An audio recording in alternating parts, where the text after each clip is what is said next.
Good morning students, आप सभी का ऑनलाइन क्लासेज में बहुत बहुत स्वागत है। देखिए, कल मैंने क्वेश्चन नंबर 16 के दूसरे में आपको अवगत कराया था। ये 2.5 का क्वेश्चन नंबर 16 में कुछ मिसप्रिंट था और उस मिसप्रिंट को देखिए आप। इसमें जो हमें घनाभ का आयतन दिया था, घनाभ का जो आयतन हमें दिया था वो आयतन दिया था इसमें 12k² और ये 6k दे रखे थे। इसको 8k करना है, इधर यहाँ 8k करना है और ये माइनस का 20k। यानी जो मिसप्रिंट था वो इधर था, यहाँ किताब में 6 छपा हुआ था जबकि इसमें 8 है। तो आप इसका शुद्धिकरण कर लें। अब घनाभ के आयतन का सूत्र होता है लंबाई गुणा चौड़ाई गुणा ऊंचाई, लंबाई गुणा चौड़ाई गुणा ऊंचाई। तो ये हो जाएगा, देखो, बराबर में 12k² प्लस में 8k माइनस का 20k। अब इनमें से 12 में, 8 में और 20 में 4 का भाग चला जाएगा और k सब में उपलब्ध है ही। तो 4k कॉमन निकाल लेंगे तो ये बच गया 3y² प्लस में 2y और माइनस के 5 हो गए ये। तो ये हो गया 4k। अब यहाँ 3 पंजे 15 हो गए और 5 में से 3 घटाएंगे तो 2 बच जाएंगे। तो इसके टुकड़े हो गए प्लस का 5y माइनस का 3y और माइनस के 5। तो 4k। यहाँ 2 के जोड़े बनाए तो पहले जोड़े में से y कॉमन आ गया तो ये बचे 3y प्लस 5। यहाँ माइनस का 1 कॉमन ले लिया तो ये हो गए 3y प्लस 5। तो 4k और ये आगे 3y प्लस 5 और y माइनस 1, 3 गुणनखंड आ गए इसमें। तो लंबाई का जो गुणनखंड है वो तो आ गया 4k, चौड़ाई का जो मान है इसमें वो आ गया 3y प्लस 5 और ऊंचाई बराबर में जो है इसमें वो आ गई y माइनस 1।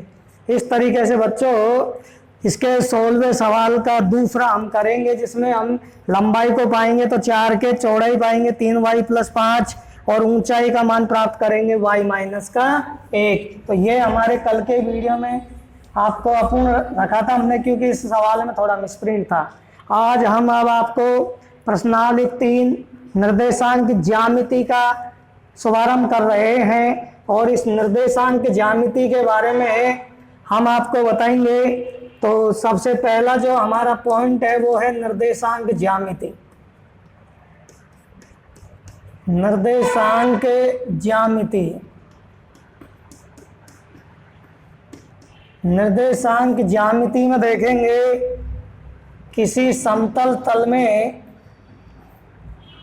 किसी समतल तल में किसी बिंदु की,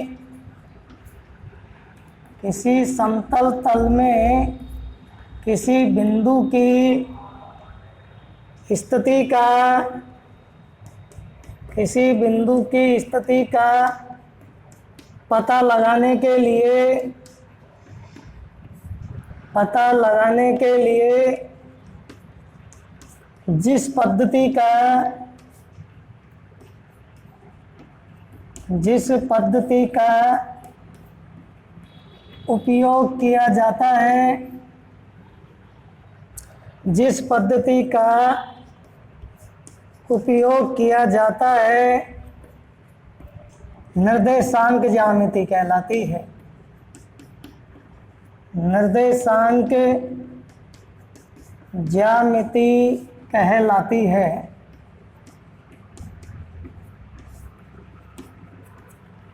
किसी समतल तल में किसी बिंदु की स्थिति का निर्धारण या किसी बिंदु की स्थिति का पता लगाने के लिए जिस पद्धति का उपयोग किया जाता है निर्देशांक ज्यामिति कहलाती है। और महान गणितज्ञ रेने देकार्ते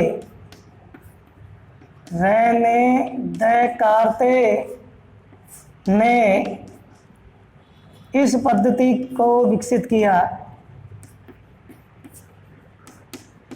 इस पद्धति को विकसित किया था।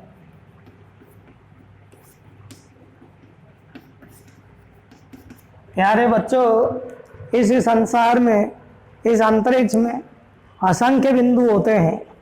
असंख्य बिंदुओं की स्थिति का निर्धारण किस तरीके से करना है, कहाँ किस बिंदु की स्थिति है, उसका अध्ययन हम करते हैं निर्देशांक ज्यामिति में। और एक महान गणितज्ञ हुए हैं हमारे रेने दकार्ते, और रेने दकार्ते ने इस पद्धति को विकसित किया है। रेने दकार्ते ने इस पद्धति का निर्धारण किस प्रकार से किया है वो आपको हम बता रहे हैं। अब आप देखिए, रेने दकार्ते ने एक बिंदु की स्थिति का निर्धारण किस तरीके से किया। उसने दो लंब रेखाएं और दो लंब रेखाओं का निर्धारण किया,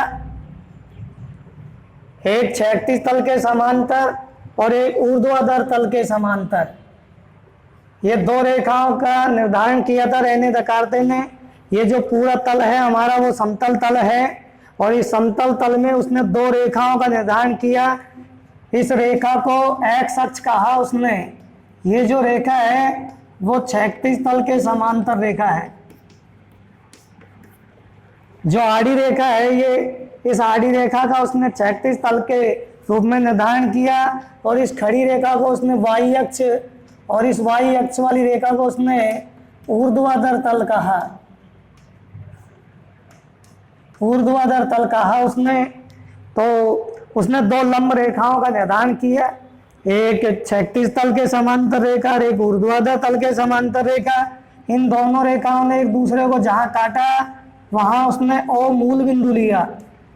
ये जहां दोनों रेखाएं काट रही हैं वहां उसने निर्धारण किया मूल बिंदु का, और इस मूल बिंदु के निर्धारण उसने निश्चित किए 0,0 कि दोनों लंब रेखाएं एक दूसरे को जहां काट रही हैं वो बिंदु मूल बिंदु कहलाता है, और इस मूल बिंदु के निर्देशांक उसने दिए 0,0।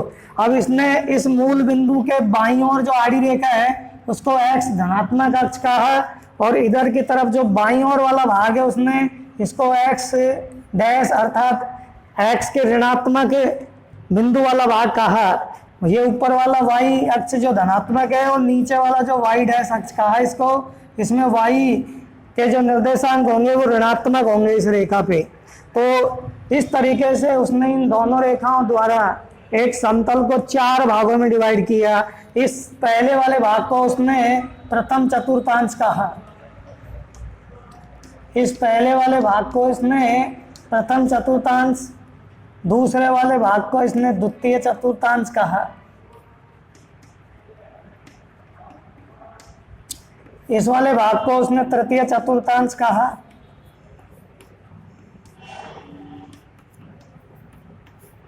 और इस वाले भाग को चतुर्थ चतुर्थांश कहा गया। इस तरीके से उसने इन दोनों रेखाओं के माध्यम से एक समतल तल को 4 भागों में विभाजित किया।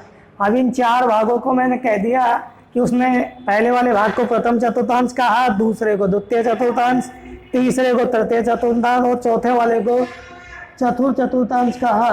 अब प्रथम चतुर्थांश में उसने जो निर्धारण किया वो निर्धारण किया इस तरीके से, ये x का निर्देशांक और ये y का निर्देशांक, यानी जितने भी बिंदु हो और उन बिंदुओं में धनात्मक निर्देशांक हो दोनों के, जिसमें x भी धनात्मक हो और y भी धनात्मक हो, तो वो बिंदु प्रथम चतुर्थांश में स्थित होगा। द्वितीय चतुर्थांश में x का माइनस का और y का प्लस का, ये x माइनस का और ये y प्लस का। यदि आपके बिंदु में निर्देशांक पहला माइनस का है और दूसरा बिंदु प्लस का है तो वो बिंदु जो है वो द्वितीय चतुर्थांश में होगा।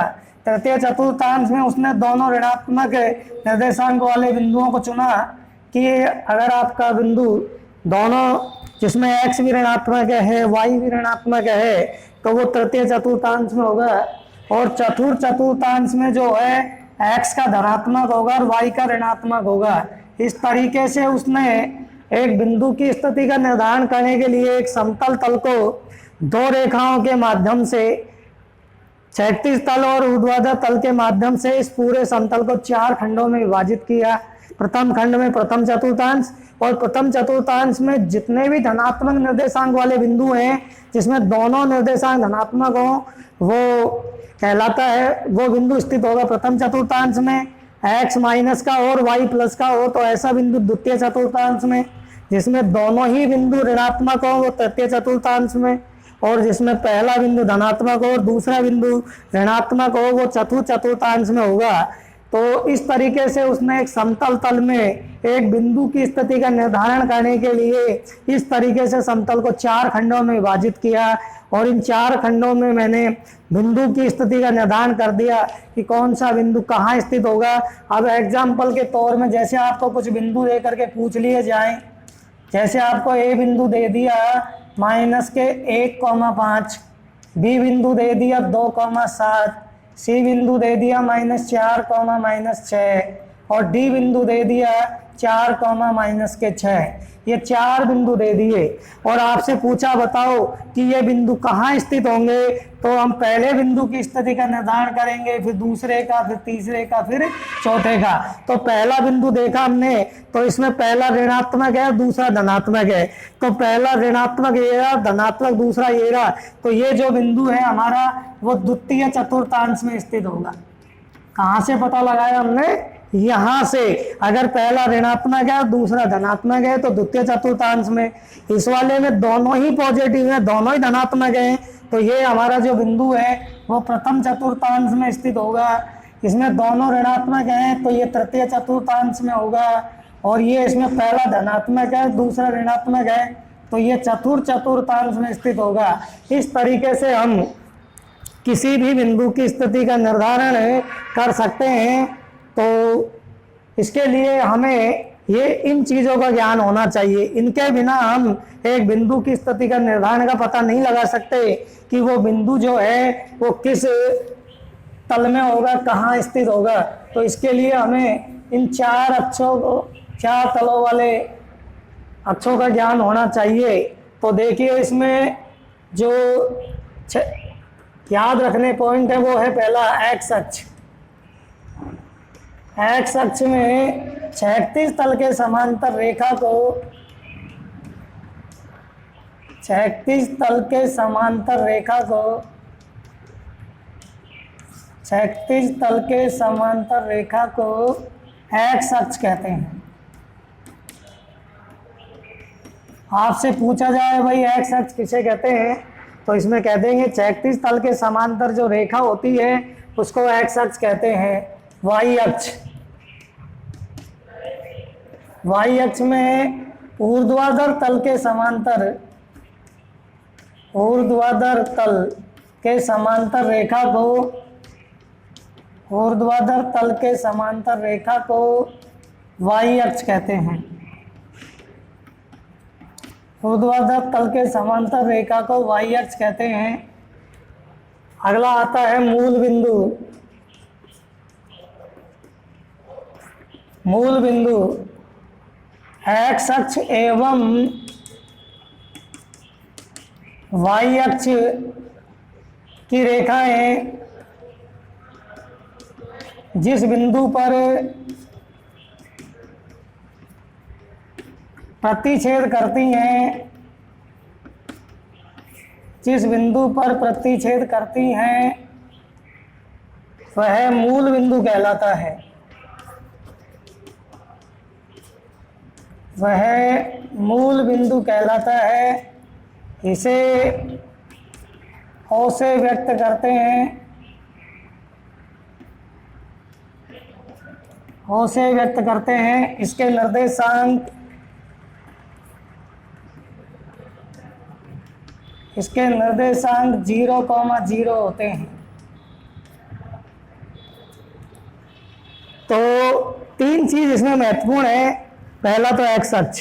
एक्स अक्ष के बारे में मैं अभी बताया था आपको कि भाई जो आड़ी रेखा होती है उसको क्षैतिज तल कहते हैं और उस क्षैतिज तल के समांतर जो रेखा होती है उस समांतर रेखा को वाई अक्ष कहते हैं। ऊर्ध्वाधर तल जो खड़ी हुई रेखा है उस खड़ी हुई रेखा को हम वाई अक्ष कहते हैं। और दोनों रेखाओं का जो प्रतिच्छेद बिंदु होता है अर्थात दोनों रेखाएं जिस बिंदु पर काटती हैं वो मूल बिंदु कहलाता है। मूल बिंदु को ओ से व्यक्त करते हैं और इसके निर्देशांक 0,0 होते हैं। तो इस तरीके से हमें एक बिंदु की स्थिति का निर्धारण करने के लिए एक्स अक्ष और वाई अक्ष वाली रेखाओं का ज्ञान होना बहुत जरूरी है। तो जब भी आपको किसी बिंदु की स्थिति का निर्धारण करना हो तो आप दो खड़ी और आड़ी, एक खड़ी और एक आड़ी रेखा खींच करके समतल को 4 भागों में डिवाइड कर लेंगे। और फिर अभी जो मैंने बताया था आपको कि वही प्रथम चतुर्थांश जो आपका होता है, ये ध्यान रखने की चीज है इसमें, ये हमें आगे तक काम आएगी। प्रथम चतुर्थांश में दोनों प्लस प्लस वाले बिंदु के निर्देशांक आते हैं और इसके सामने अगर हम उदाहरण लें इसका, तो कोई भी धनात्मक बिंदु हो गए इसमें जिसमें दोनों प्लस के आएंगे तो प्रथम चतुर्थांश में हो जाएगा। द्वितीय चतुर्थांश, और इस द्वितीय चतुर्थांश में आपको अभी बताया मैंने कि इसमें पहला ऋणात्मक होता है, दूसरा धनात्मक होता है। जैसे माइनस के 4,5 हो गया है। तृतीय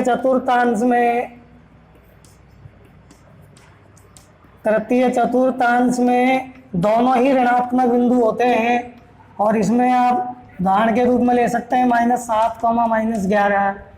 चतुर्थ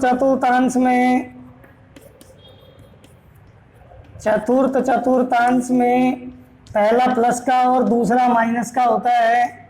जैसे 7,8 माइनस का, पहला धनात्मक होगा दूसरा ऋणात्मक होगा। अब कुछ बिंदु ऐसे होते हैं जो अक्ष की रेखा पर ही स्थित होते हैं।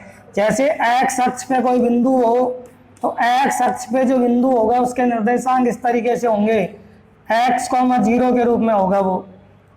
y अक्ष के रूप में कोई बिंदु है तो उसके निर्देशांक 0, y के रूप में होंगे। इसका उदाहरण यदि हम लें तो जैसे 7,0 और इसका उदाहरण हम लें तो 0,5। इस तरीके से अगर आपका बिंदु जिसमें x, y का मान 0 है तो वो x अक्ष पे स्थित होगा, जिसमें x का मान 0 है वो y अक्ष पर होगा। इस तरीके से ये बिंदु जो हमारे जिनमें 1 का मान 0 हो, या तो x का मान 0 हो या y का मान 0 हो, तो वे जो बिंदु होते हैं वो अक्ष पर होते हैं और बाकी बिंदु जो होते हैं वो इन चतुर्थांशों में स्थित होते हैं। इस तरीके से आज हमने आपको निर्देशांक ज्यामिति के बारे में एक सामान्य जानकारी दी है। आज आप इसका अवलोकन करेंगे, पढ़ेंगे इसको, शेष चर्चा हम कल आपसे करेंगे इसकी।